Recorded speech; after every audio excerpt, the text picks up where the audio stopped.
And exactly around 9 months after Liberation Day, as Donald Trump called it, it is a sensational headline. That's right. US Supreme Court declares Donald Trump's tariffs illegal. Now the ball is back in the court of the White House. What will Donald Trump now do next? All eyes will be on Trump.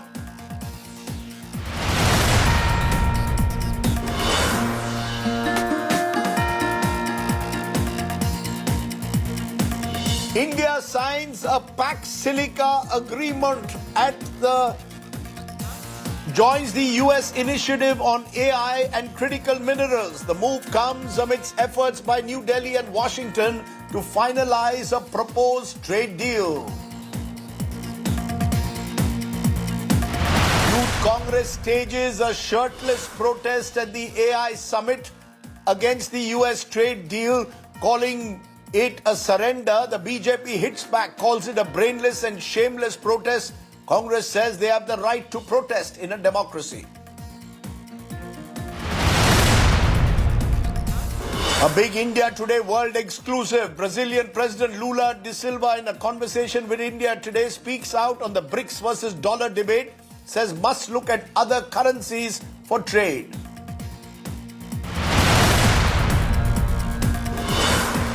Supreme Court directs the appointment of judicial officers to oversee the ongoing Bengal SIR procedure, cites a trust deficit between the state government and the poll body. Tensions flare in parts of Karnataka and Hyderabad after stone pelting incidents are reported during the Shivaji Jayanti procession. Security heightened in violence-affected area. Karnataka Chief Minister Satish Jarkioli sparks a row after making a call to end commission practices in government departments. BJP alleges irregularities by Siddaramaiah government in handling contracts. The Madhya Pradesh Chief Minister forced to apologize after his minister Kailash Vijayvargiya tells the leader of the opposition to stay within his limits on the floor of the assembly. Congress demands Vijayvargiya's resignation. And Taliban's new bizarre law against women sparks global outrage. Law reportedly equates women with slaves and permits to physically harm them.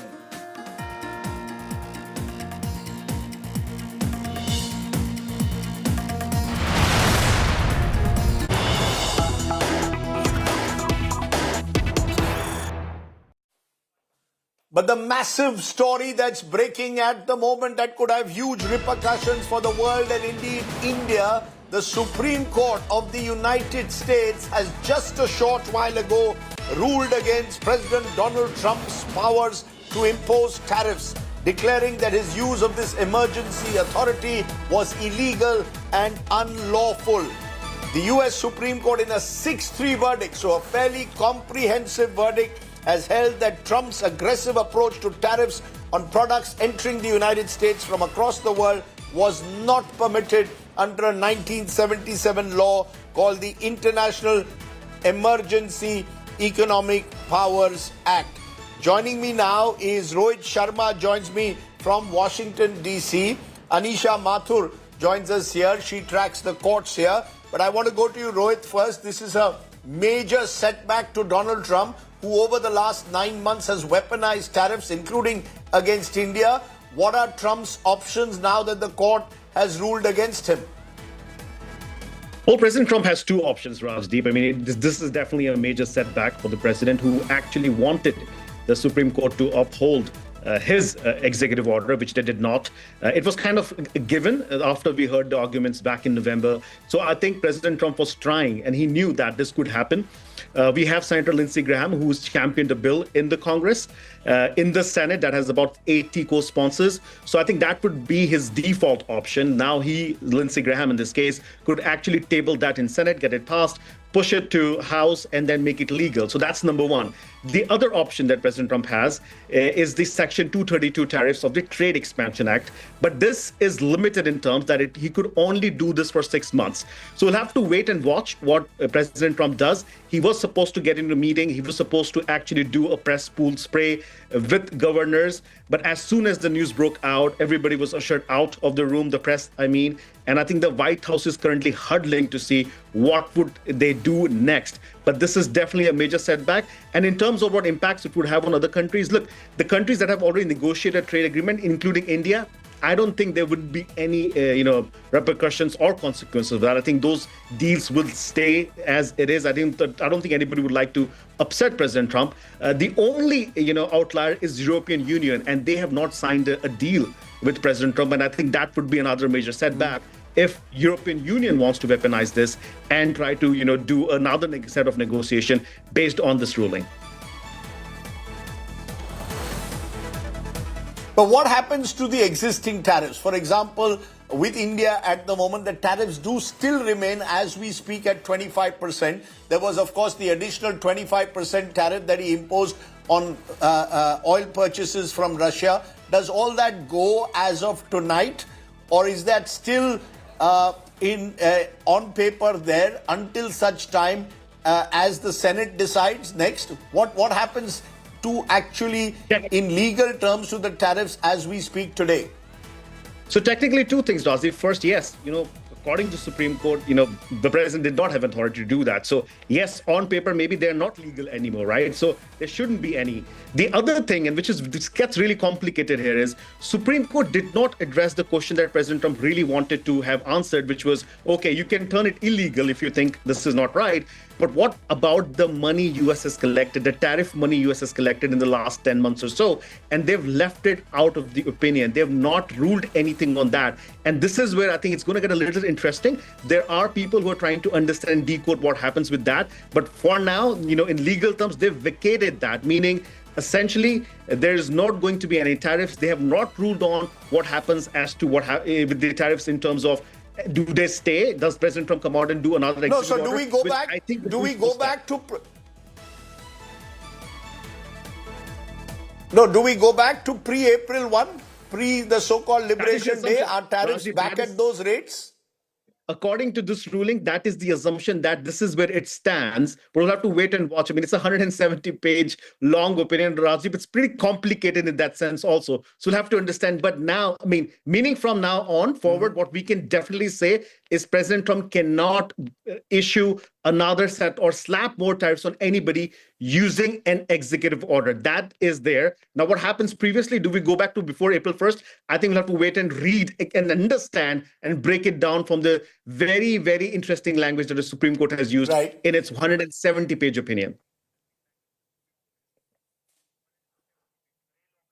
I want to go to Anisha Mathur also. Anisha, have you looked at this tariff law and the way it operates? If this is a 6-3 verdict, the key question is whether it has any retrospective effect in terms of the tariffs that existed between April and February. Do we go back to a pre-April situation? Donald Trump could technically go to the Senate and try and push these tariffs through the Senate now. Well, Rajdeep, to answer that question is going to take a lot more insight into the US law. But what we can tell you right now from reading this 170-page verdict is that the court of the US Supreme Court, in its majority verdict, has gone into the interpretation of IEEPA and the power of the president alone. They have not gone into the issue of refunds. They have not gone into the issue of what effect it will have with the foreign affairs and the various agreements. In fact, the dissenting opinion by Justice Kavanaugh has in fact noted this point, that the interim effects of the court's decisions could be substantial. But as far as the majority opinion is concerned, Rajdeep, all I can tell you is that they have gone on the interpretation and only the interpretation of the IEEPA, saying that since the Congress did not specifically confer this power on the president could not have imposed unilateral tariffs, that the president does not have the power to impose such tariffs during peacetime, even if the US government had argued that the wartime emergency powers allows the president to take such unilateral action. So as our colleague was also saying, Rajdeep, we'll have to see how this pans out in the next few days, because the question of whether the tariffs already collected would have to be refunded, what impact it will have on the foreign affairs, what impact it will have on the agreements that the US government has inked with various governments, including our government. All of that we'll have to wait and see what the next step is, because this is something that the dissenting opinion has flagged, that it could have a cascading effect. I just want to I want to go now to guests who are joining me from New York and Washington. Leigh Locker is joining me from Washington, D.C. Daniel Block, Senior Editor Foreign Affairs, is joining me from New York. Daniel, we've had you before on the show, and it appears at the moment that with these tariffs being ruled illegal, what are Donald Trump's options now? There are lots of questions over what happens to the existing tariff structure that he's put in place. Does that go away overnight, or can he go to the Senate? Well, I think there's a few things that Trump can try to do and probably will do. It's worth saying that none of them are going to be easy or clean replacements for the tariffs. He can try and go to Congress, to the Senate and the House. I think he's going to have a tremendous amount of trouble. In fact, I'm confident saying he will not be able to replicate this tariff regime by going through Congress. There's too much opposition there. The process would be too legislatively difficult. Maybe they will sign off on some tariffs on some countries, but the broad sweeping tariffs that he implemented through this law, he will not be able to get anything like that through Congress. Now, there are other acts that the White House thinks it can use to recreate some of these tariffs. So they may try and unilaterally recreate this tariff regime under other authorities, but it's really unclear whether they'll be able to do that as well. I mean, there's a reason they went to this law first to try and create their sweeping tariff regime. They don't see the other laws as providing the same degree of flexibility, and they could do that, and the Supreme Court could again strike it down. In fact, I wouldn't be surprised if we wind up seeing a kind of cat and mouse game where the White House tries going to other laws in order to impose tariffs on various countries, and then the Supreme Court again steps in and says no. That said, again, I think they will struggle to recreate this tariff regime. It's a huge loss. And of note, it's really the first time that we've seen this Supreme Court, which has been generally quite friendly to Trump, step in and say, this is something that you can't do. This is an instance where you've gone beyond your powers and beyond your authority. Very, very interesting. Leigh Locker joining me from Washington, D.C. Has America been caught a bit by surprise? There are those who tell me, why did it take so long for the courts to decide on it? Others who are saying better late than never. What's the general mood or sense that you think how will Washington see this, particularly the U.S. Congress? Well, Congress now has no incentive to support any kind of tariff that Trump tries to ram through. The court has ruled. People have been waiting for this for months, for the court to issue its opinion. They assumed that it was going to be the tariffs were going to be thrown out, even with the 6-3, Republican appointed majority, and 3 of these justices being Trump appointees. People assumed that just on the face of it, these things were illegal, and that has been proven true. Plus, we had economic growth numbers come out. The economy only grew 2.2% in 2025, in large part because of tariffs. So why would you want to support something that's proven to be a downer in terms of economic growth? And Trump has been weakening politically, over the last few months. We saw it in the November elections where Democrats won by wide margins. We're seeing it in special elections. There's not a lot of people who want to go out on a limb for Donald Trump right now. And the fact that there's a 6-3 majority against him on the tariffs is very telling, since he stacked this court with 3 of his own people, and 2 of them, Neil Gorsuch and Amy Coney Barrett, ruled against him. So, but is he still spoiling for a fight? I mean, it's ironic that all of this is coming where all the attention in the last few days has been about U.S. preparing possibly to strike at Iran. Along comes a strike now from the Supreme Court aimed at Donald Trump. Is he spoiling for a fight? Will he look for a weapon of mass distraction, possibly Iran? Or do you believe that at the moment, do you think he can really confront the Supreme Court? He'll try. He's always spoiling for a fight. Haven't you been paying attention for the last 10 years? That's how he operates. He's always looking for a fight. I mean, I wouldn't be surprised if planes were in the air over Iran right now because of this. You have the Epstein files with all that. You have this bogus board of peace in which he's shaking down foreign countries for money to do something in Gaza, which may never happen.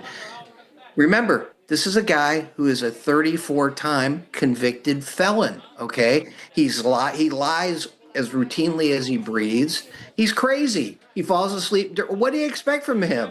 I mean, so there's not going to be a normal reaction. It's not like, oh, George W. Bush or George H.W. Bush or Ronald Reagan would get a ruling like this and say, what is the prudent thing to do? It's not how he operates. So we're not going to see something that makes sense. He's going to lash out against people, probably put some crazy social post on at 1 a.m. saying he's going to do something. I mean, it's anyone's guess. The one thing that I wouldn't do if I'm another country is rush to the negotiating table to deal with him on trade. You already know that the court says what he's doing is illegal. You know, that's the question. Geeta Mohan, our diplomatic affairs editor, joins us. Geeta, presumably the Ministry of External Affairs and Ministry of Commerce may well heave a sigh of relief at one level, but it also leads to uncertainty now over what happens next. The trade deal hasn't been signed. Trade negotiators are there in Washington, and lo and behold, suddenly tariffs are no longer on the table. So there is an element of uncertainty that will once again crop up, and who knows, as Ray just suggested, what Donald Trump does next?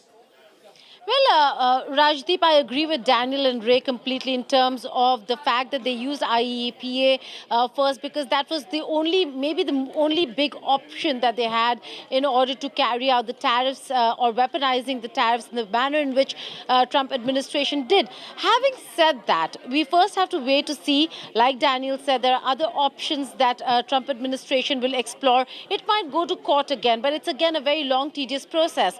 No country would want to wait and have additional tariffs imposed on it just to see what the Supreme Court of the United States of America is going to do. In diplomacy, we'll be looking at many countries who are engaging the U.S. administration, whether it's because of the weaponization of tariffs and the impact of that, or what the Trump administration can do should they not go ahead with the conversations that they are having at this point in time. So I don't think New Delhi is looking at this as a breather as much as the companies and businesses in America are looking at the decision as a breather. So it's politically more important and comes out as a breather for Americans rather than looking outward to other countries, because most of the countries, we just interviewed President Lula of Brazil, and he said no matter what, Trump is the most powerful leader in the world, whether if he does something or doesn't do. And he's headed to Washington, D.C., despite the kind of acrimonious relationship the two leaders have had. Prime Minister Modi and President Trump have engaged as well. So most countries are going to look at trade as a bilateral issue, and that will have to be dealt with bilaterally. That's the sense I get. This is a setback for Trump, but it's a domestic setback more than anything else at this point in time. Daniel, do you agree with that it's a domestic setback? Because lots of countries have been pushing in because of the weaponization of tariffs to sign bilateral trade deals. Some sign, for example, India's with the EU. But the question is, what happens to deals which are still in the making, like India and the United States? We don't know about that. Do you believe that the uncertainty will remain until we know what Donald Trump wants to do next? Because he likes to be in the headlines. He's determined in a way to almost spoil for a fight in some form or the other. Yeah, I'd say right now the domestic consequences are a little bit more predictable than the international ones because, as Geeta said, there's so much uncertainty about what's going to happen with all these deals, with relations with other countries. I mean, I've seen a great deal of caution coming from other countries so far about the ruling. Granted, the ruling just came out, so it's still early, but other countries' trade councils, I think they're rightfully expressing a degree of caution and uncertainty about this because it really is unclear what Trump is going to do next. I do not think he is going to go gently on this issue. That's just not his style. That's not how he operates. I do think that there's probably a good deal of celebration happening in some foreign capitals, and rightfully so. But domestically, yeah, it's clear in that it's a huge domestic defeat for Trump.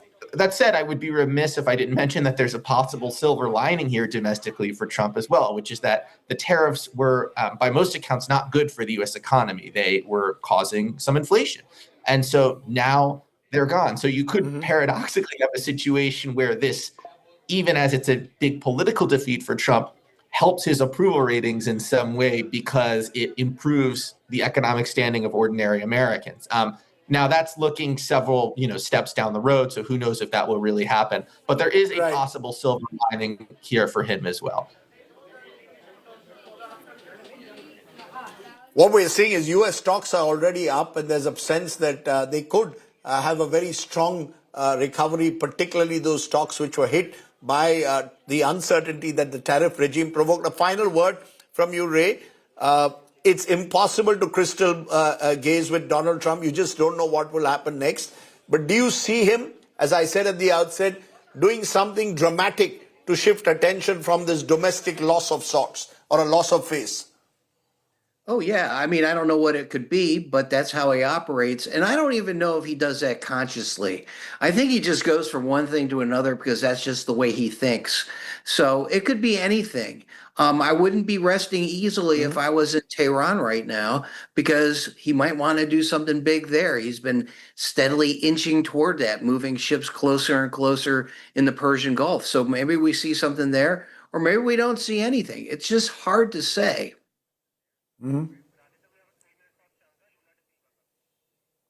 Right. Well, I'm going to leave it there. We're waiting to see how this plays out at the moment, waiting for an official comment from the White House. None has come. Donald Trump silent, no comments at the moment from Truth Social, but you could expect something or the other from the Trump administration to what's been a major setback to what Donald Trump has attempted, disrupted world economies. Tariffs ruled illegal 6-3 by the U.S. Supreme Court. I want to turn from there to another big story that we have and another big breaking international story because an India Today world exclusive. Geeta Mohan and Maria Shakil, my colleagues, have spoken exclusively to Brazilian President Lula da Silva, who is in India for the India AI Impact Summit. The Brazilian leader has praised BRICS, backing greater multilateral cooperation and the exploration of local currencies for trade. He has cautioned against over-dependence on the US and China, urging countries to diversify economic partnerships. He's also hailed growing ties with India and voiced hope of doubling bilateral trade. On Washington, he said Brazil seeks constructive ties with the US President Donald Trump, stressing dialogue over confrontation. Listen in to what Lula da Silva had to say.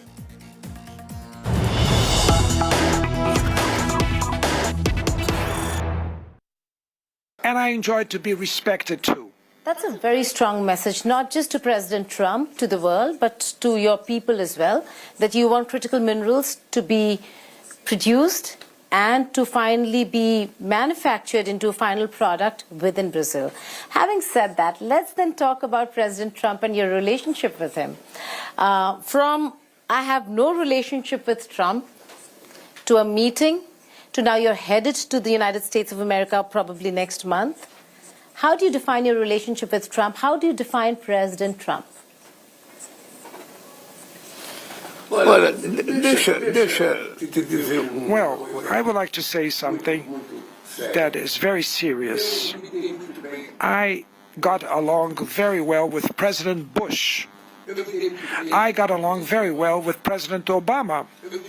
I got along very well with President Biden. And now I want to get along also very well with President Trump. The relationship between Brazil and the U.S. has more than 200 years of existence, diplomatic relations. And I want to continue to be a strong relationship. That's what I want. With the freedom that the U.S. wants for them and the freedom that I wish for Brazil.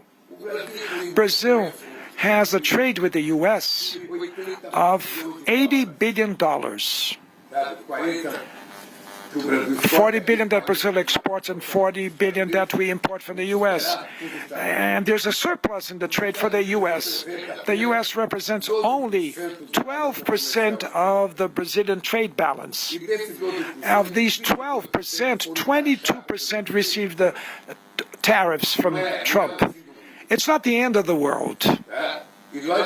And we did not apply the reciprocity law because we believe in the capacity to negotiate from the Brazilian side. I have my chancellor with me, I have my finance minister, and I have the vice president of the republic that are negotiating with the U.S. Trump administration. And I proposed to him a meeting, person to person in March. Let's see what will be the date so that we can put things on the table, the issues on the table, and reach the agreement that we have to make. At any level, there's nothing forbidden issue to discuss with President Trump on trade matters. What I cannot put in discussion is my sovereignty and the democracy in Brazil. This is something that belongs to me and my people. But from the trade viewpoint, I'm willing to negotiate with the U.S. as I'm going to negotiate tomorrow with Prime Minister Modi. I came here to discuss with Prime Minister Modi what is good for Brazil and for India in our relation. What can Brazil buy from India and sell to India? What our business sector can build partnerships? Because this is what's important for the people. What will the people gain with all this, with these things? It's not just coming from the U.S. It cannot only the U.S. win to be the winner only alone. What we want, and that's why we advocate multilateralism. And you can get much more on that special interview with the Brazilian president, another major world figure here on India Today, 10 p.m. tonight. Watch that world exclusive with the Brazilian president at 10 p.m. tonight, Lula da Silva. Okay, let's turn though to the other big story we're tracking, the conclusion of the India AI Summit.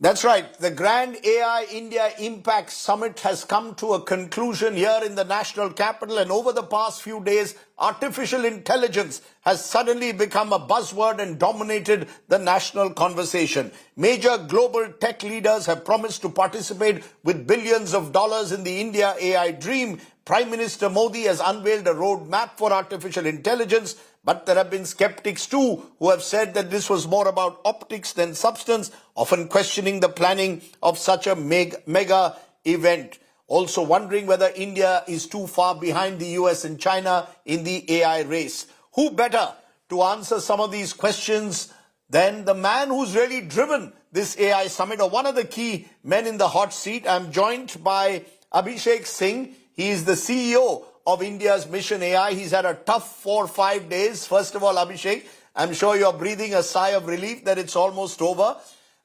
It has been quite an event, just in terms of the size, and therefore I think you deserve a lot of commendation for having achieved that scale of the event. What are your 3 big takeaways from all the conversations that have happened over the last 5 days, Abhishek? See, thank you, Rajdeep. And I must say that it has been a stupendous effort by the team that ensured that we pulled off at such a major global event at this scale. So as far as takeaways are concerned, like number one, it puts India at the AI stage. The whole India has noticed the talent that we have, the capacity that we have of building models, building AI applications, use cases, our ability to operate at all layers of the AI stack. So first takeaway, I would say that putting India on the AI map, showing what we are capable of and what we can do. Number two, I would say that this is like in many ways, this is like the Digital India moment of 2015, wherein AI has been kind of become the go-to thing for all youngsters and startups. I believe that that the interest that youth have shown, especially college students and school students, and the amount of time they spent at the startups who were showcasing the best of the solutions, this will inspire them to learn about AI, to understand to understand why it is important for their future, and this will lead to a revolution like never before. Number third takeaway, I would say that the kind of investments it will drive in our AI economy, especially the global majors, looking at not only investing in data centers and in AI compute in India, but also investing in Indian companies, Indian talent, Indian startups, which will ensure that we will ultimately think of starting to build IP in India. Because for long, what has happened is that talent has been exported from India to the US, and the same VCs have funded Indians in the US, and they set up companies and create IP there. Instead of that, this will turn the clock around and will ensure that we will be starting to build impactful companies within India, which will lead to a lot of benefits in the days to come. I'm going to come to each of those takeaways. I find them fascinating and I'll come to them in a moment. But I would be remiss in not asking you, did the organizers have faced, and you, whether you read social media or not, I don't know, but there was a lot of flack on social media, particularly over day one, over organization. There was also the entire fiasco over a Galgotia robo dog and how that was allowed to pass through your diligence systems. How do you respond to those who say that the festival tried to become too big too soon and thereby optics took over substance? There wasn't enough time to actually have those serious dialogues that were needed. How would you respond to those who say optics took over substance and it could have been planned and organized better? I would reverse it around and say that maybe we didn't focus too much on optics and we focused more on substance. The quality of sessions that we had was fabulous, and we did spend a lot of time in curating those sessions and getting the right people to come to India and speak around the sessions. What we didn't anticipate maybe was that on day one we'll have as much crowd as we got, because day one was supposed to be a light day. The expo was not open. The expo was opening only on in the evening of 16th at 5 p.m. when Honorable Prime Minister is inaugurating it. But somehow people came in the morning thinking that the expo is open. So the numbers that we are anticipating, because for all the sessions, the Bharat Mandap's capacity is to take almost 5,000 to 6,000 people only. And those who had registered, we were expecting them only to come. But we did get almost 60,000 to 70,000 people. And since the expo was not open that day, the expo was supposed to be open from 17th onwards, it led to some commotion and some bad social media feedback that we got. But what I strongly believe is that if you look at the videos of even on the day one, the sessions were like populated like crazy. Every room was filled. The discussions were very intense. So that is the proof that it was not optics or substance. Had it been optics, we would have focused only on logistics and ensuring that people get in. Number two, about the Galgotia incident, the less said, the better. It's not that we were showcasing only an Indian products exhibition. There were multiple companies who were showcasing products from all over the world. So, but the mistake that these fellows did was that they claimed that product to be made by them. So that was a wrong take by the concerned person who spoke to the media without understanding. And I believe because of that, the expo organizers did cancel their stall allotment and they were removed.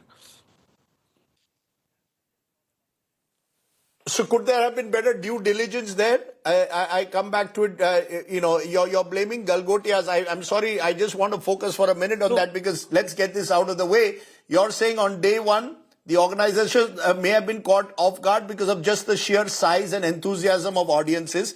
And the Galgotia instance is a one-off. It shouldn't take away, presumably, from all the other wonderful, innovative startups. And that the fault was that they were selling the robo dog as their own product. Am I broadly correct? And that was not told to you or whoever was in charge of the expo. See, it's very difficult to do due diligence with regard to what people may say when when they're giving a media bite. This is like, if we don't even have that level of either human intelligence or artificial intelligence to predict what somebody will say to a media journalist on a TV interview. If they say something which is factually wrong and misleading, then there's little that we could do in advance. If somebody has a product like that, I will be happy to learn how it is made and how it is done. So the Galgotia incident is about that only. It was more about the wrong claim that was made, the misleading claim that was made, rather than what was exhibited. Okay. So that's one, yeah. Let's turn from there to the more positive sides. That's the negative which captured the headlines, and the media often focuses on what captures the headlines. But the launch pad, you mentioned this as one of your takeaways about indigenous AI models. The Prime Minister has spoken about making India, in a way, possibly the third pole after the US and China. You have indigenous AI models coming out there, like the Sarvam model. Do you believe these models now can compete with the best of what the American and the Chinese are offering, or are we still playing catch up? Do you believe that this summit, in a way, is showcasing what India can do, but are we still playing catch up to the big two? See, like Sarva models, 105 billion model, parameter model that they release has been published on Hugging Face and against many benchmarks.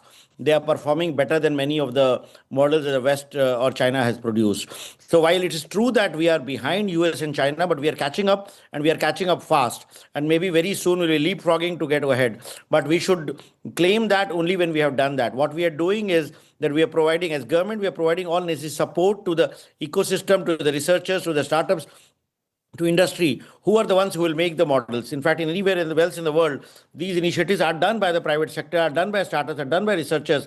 So the role of the government is to provide an enabling environment and all necessary inputs that is required to build such solutions. And the government is doing that. And we have seen what Sarvam has done, and Bharat Gen has done, or Socket has done, or Gyani has done. And in the pipeline, there are 10 to 12 more startups who are building similar impactful solutions. In fact, even in the field of small language model, Shod AI is building a material science model, a physics model. We have IntelliHealth, which is building a medical solution for diagnosing epilepsy and Alzheimer's. So there are many more initiatives which are currently being done, which will ensure that that we will be able to not only catch up, but maybe leapfrog to go ahead. You're using the word leapfrog. So are you saying that this gap that exists today, because there's a huge gap, you will well know, in terms of investments, in terms of just where the foundational models that the US and China have set compared to India. You believe that this gap can be bridged? Is this the next big challenge in a way for you? Yes, you've organized the summit. Yes, there's been a lot of attention. As I said, it's been part of the national conversation. It's put AI on the, at least squarely on the national dialogue in a way. But once now that the summit is over, how do you take this forward? Isn't that the next big challenge, to ensure that that level of innovation, investments take place? Or will we end up piggybacking on the American foundation models? Because I heard some of the American speakers at the summit saying that the American stack is what will drive the world forward.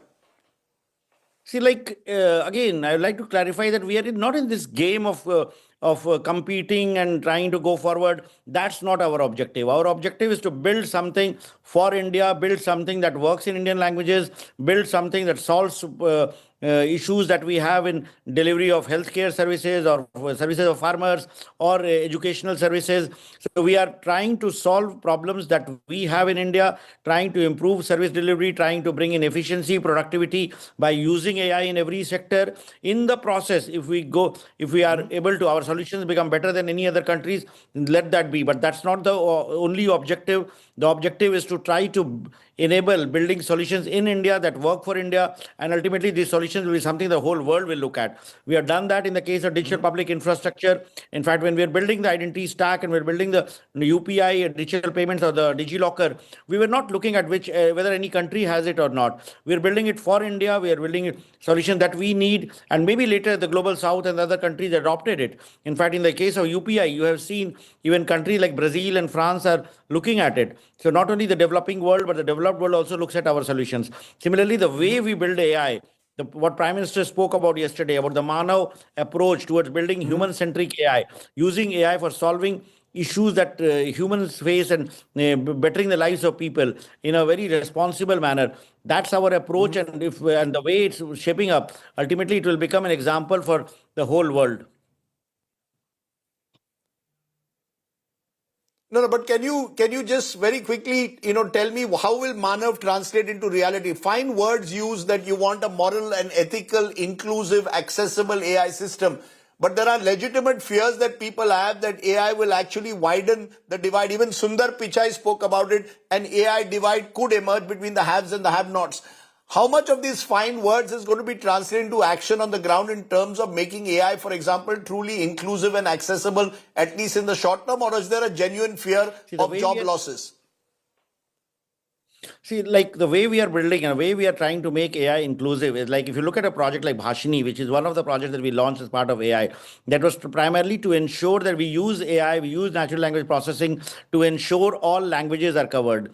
The models that the West makes, they make in English. They are trained on English data sets. They are trained on data sets that's not contextual. They do not capture our nuances, our cultural nuances, our traditions, our national ethos, that is not captured there. So what we are trying to do is that we are trying to build data sets in all Indian languages. We are trying to digitize our own context, and the models which are trained by default in Indian languages, they will definitely perform better than any other model when you comes to multilingual context. So that's the way we are trying to address to ensure inclusion is ensured. As far as job losses are concerned, whenever a new technology comes in, some jobs do get obsolete, but new jobs are created. How do you take that opportunity? How do you do skilling? How do you do reskilling? How do you orient your curriculum? How do you train people? And India has a whole potential of becoming the key AI transformation services provider for the whole world. The whole world will need agentic AI. The whole world will need physical AI. The whole world will need edge AI applications and the forward deployment engineers that are in great demand. So the whole world looks at India as providing the workforce that is needed for building AI applications. So I look at it as a big opportunity of moving up the value chain from being mere coders. People can become AI transformation engineers and forward deployment engineers, which will be much, much more rewarding for each individual and also for the nation's economy. You know, today one of the big stories, Abhishek Singh, was the signing up of Pax Silica, a US-led strategic alliance of which India has become part of. Many believe that this will, in a way, is directed against China. But our signing up to Pax Silica, does that make us more dependent on the US in a way, particularly for technology, particularly for the kind of partnerships that are already being built by Indian startups with the NVIDIAs and the OpenAIs of the world? I ask you again, are we really in a position to become a third pole in this AI world around us, or is the US are we only going to have to do partnerships with the US, at least in the short run? See, the global supply chain in semiconductors, in chips, in AI, artificial intelligence, deep tech is such that there are dependencies that every country has. In fact, NVIDIA will not be NVIDIA without what TSMC does. So it's not that any country works on its own. There are partnerships. There are understandings, and people work with trust when it comes to technology. So partnership between India and US is based on trust. Our strength remains talent. As of now, US strength is technology, and between this technology and talent, we get trust. What we are doing is that yes, till such time we design our own chips, and we do have the capability of designing our own AI compute chips, because the entire design engineers, look at chip design engineers, most of them come from India. So the DLI scheme and the efforts that are going on, I strongly believe that in the next 3 to 5 years, we'll have a chip that is designed totally in India. And then within a few years, we'll be able to tape out those chips.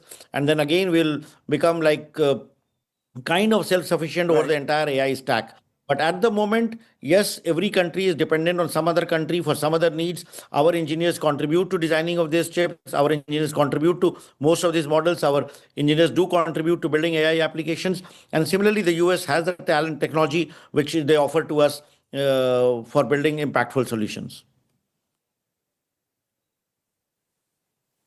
My final question, I know you've had very long 5 days and you ended it with a dance or a song performance with the Naga band there, because you are an IAS officer from Nagaland, your original cadre, parent cadre in a way.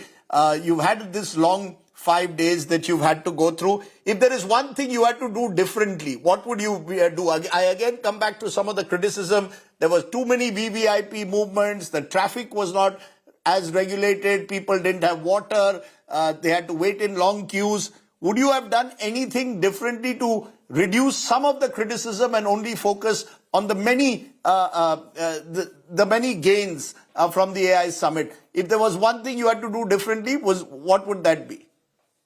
See, in any such event, whether you go to Davos or whether you go to the CES at Vegas, any major global event where you get heads of state, where you get the top CEOs of all companies, where there's a lot of traction, where hundreds of thousands of people turn up, there will be traffic because the roads are not designed for handling 100,000 people on daily basis.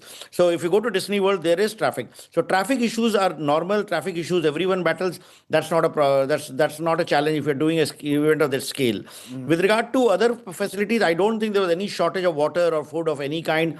In fact, most people have appreciated that this was a zero waste summit. There was not a speck of garbage or a thrown water bottle that was seen anywhere in the whole premises. If I have to do differently, maybe we should separate out the business days and public days, because what happens is that given the kind of world leaders they were there, I would have actually wanted to have some free time for them to interact with our younger startups, because the crowds that we have, unfortunately, we do have a large number of people, and sometimes we do get very close to each other, which sometimes is culturally not acceptable to many other parts. So maybe we need to, if we do next time, maybe we'll have business days separately, which will be exclusive for business leaders and tech leaders, so that meaningful interactions, discussions, networking could happen.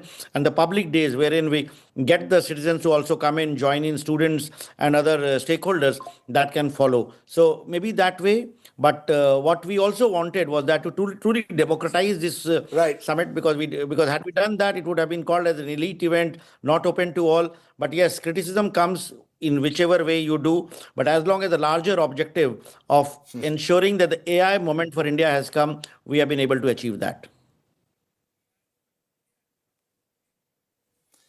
Abhishek Singh, I really appreciate you joining us. I know you've had a rough 5 days and you've really been there at the center of it all. But to explain and speak about the gains and the controversies, that's very rare. But that's why you're the CEO of AI Mission India. I appreciate you, and I thank you for joining me and sparing the time on the news today. Thank you so much. Thank you. Abhishek Singh, the man of the moment in a way, as he says, it is India's AI moment, and hopefully we will take that forward. Let's, of course, look at the controversy of the day, because every day of the AI summit, there's been some controversy or the other. Today, it was sparked up by the Congress party and the youth Congress workers, some of whom entered the Bharat Mandapam, some of them shirtless, and protested against Prime Minister Modi, who they said was selling out the country on the Indo-US trade deal. The BJP has hit back, saying that this was a shameless and disgusting way to protest, particularly at a global summit. But the Congress says they enjoy the right to protest. Listen in to the political battle that took place at Bharat Mandapam.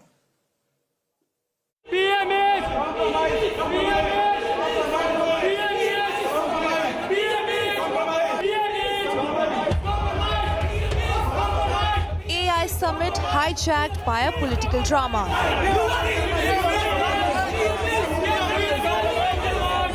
At Bharat Mandapam, where presidents, prime ministers and global tech giants gathered, chaos reigned today. Youth Congress workers stormed the venue. Some even went shirtless. Others flashed T-shirts, raised slogans, raised one message: PM compromised.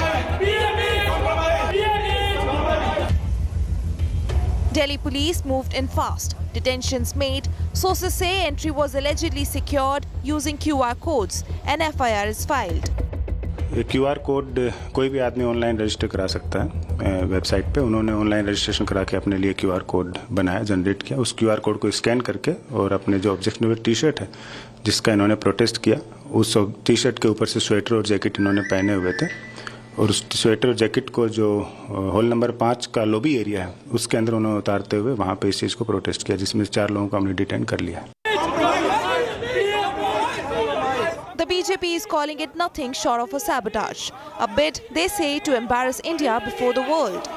Bharat आज एक trusted country की तरह देखा जाता है। India is a trusted country, and that's because our prime minister Shri Narendra Modi ji has conducted the foreign policy in a way where the trust and respect, the respect of a 5,000-year-old civilization, that gravitas, that जो भारत की civilization का ठहराव है, वो ठहराव आज दुनिया मानती है। देश की कीमत पर ये लोग खिलवाड़ करना चाहते हैं। राजनीति होती है, आरोप प्रत्यारोप होते हैं, लेकिन हम देश की कीमत पर सौदेबाजी करें, देश की छवि के साथ खिलवाड़ करें, जहां 100 से अधिक देशों के लोग भागीदार बन रहे हों, वहां पर इस प्रकार के उत्पात मचा करके अराजकता फैलाने का प्रयास। The Saffron Party escalated the charge, alleging the protest was planned at Rahul Gandhi's residence, calling him a traitor. Rahul Gandhi और Congress party, the traitors of the highest order, देश के सबसे बड़े गद्दार, रंग में भंग डालना इनका काम है। जहां देश आगे बढ़ेगा, जहां देश में खुशियों की रंग छाएगी, वहां वो भंग जरूर डालेंगे। ये गद्दार है। Congress is defending the disruption, saying protest is democratic right and that the youth is angry. आज यूथ कांग्रेस के साथियों ने एआई समिट में जाके पीएम इज कंप्रोमाइज्ड के नारे लगाए हैं और ये रोष सिर्फ हमारे यूथ कांग्रेस के साथियों का नहीं है, हर उस युवा का है जो आज बेरोजगार घूम रहा है और उस हर एक युवा को पता है कि हमारे प्रधानमंत्री कंप्रोमाइज्ड हैं और तभी ये बेरोजगारी कैसे दूर हो उसके बारे में कुछ नहीं सोच रहे। But here's the political contradiction. While Rahul Gandhi and Congress attacked the summit, Congress MP Shashi Tharoor struck a very different note. What has been impressive is, first of all, the attendance. As you said, a number of presidents, prime ministers and world leaders are here, and they've come with a strong message of wanting to see a newly integrated world in AI development. At a summit meant to project India's technological rise, politics ran the algorithm. Bureau Report, India Today.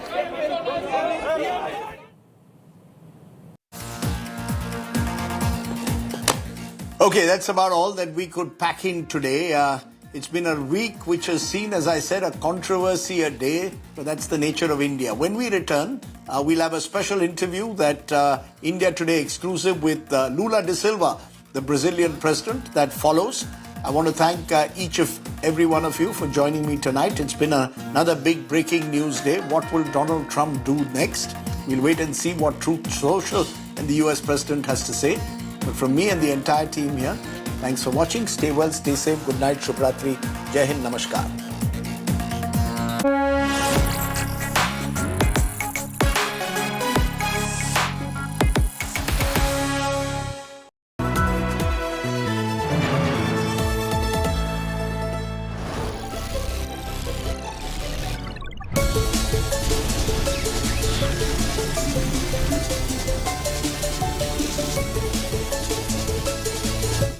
Introducing Motorola's signature. नमस्ते master जी। अरे करुण, तुम शहर से कब वापस आए? परसों आया मास्टर जी। माँ का बार-बार फोन। अच्छा गिरधर, तुमने जो जानकारी दी उससे मेरे बेटे का काफी भला हुआ। Thank you sir. यार गिरी, तो पॉपुलर बन गया है तू? पॉपुलर नहीं यार, डिस्ट्रीब्यूटर बन गया। म्यूचुअल फंड्स का। मैं इन सभी की मदद करता हूँ। उनका भला होता है तो वो दुआ देते हैं। वाह यार। अगर आप भी मेरी तरह म्यूचुअल फंड्स डिस्ट्रीब्यूटर बनना चाहते हैं तो जाइए mfdkareshuru.com पर। तो करें शुरू।